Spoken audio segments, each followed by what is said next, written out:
Hello sir, Mallesh speaking from LIC. ఎలా ఉన్నారు sir? మీ future planning గురించి ఒక స్మాల్ డిస్కషన్ చేయాలని అనుకుంటున్నాను సార్. మీరు కేవలం ఒక 5 minutes టైం ఇస్తే, ఎందుకంటే లైఫ్లో అన్ఎక్స్పెక్టెడ్ సిచ్యువేషన్స్ అనేది చెప్పకుండానే వస్తాయి సార్. సో వాటికి మనం తట్టుకోవాలంటే రెస్పాన్సిబుల్ గల పర్సన్స్ తమ ఫ్యామిలీకి ఫైనాన్షియల్గా సేఫ్గానే ఉంచుతారు సార్. సో మీరు అలాంటి కేటగిరీలో ఉంటే తప్పకుండా డీటెయిల్స్ గురించి తెలుసుకోండి సార్.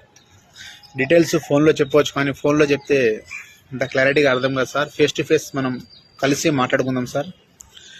సో ఈరోజు ఈవినింగ్ కానీ లేకపోతే రేపు మార్నింగ్ కానీ మనం ప్లాన్ చేద్దాం సార్. ఈ నెంబర్కి కాల్ చేయండి సార్. ఎల్ఐసికి సంబంధించింది ఎలాంటి ఇన్ఫర్మేషన్ మీకు కావాలన్నా, సర్వీస్ కావాలన్నా ఈ నెంబర్కి కాల్ చేయండి సార్. ధన్యవాదములు. సుఖీ భవ. ఎల్ఐసి సంరక్షణలో. Bye bye.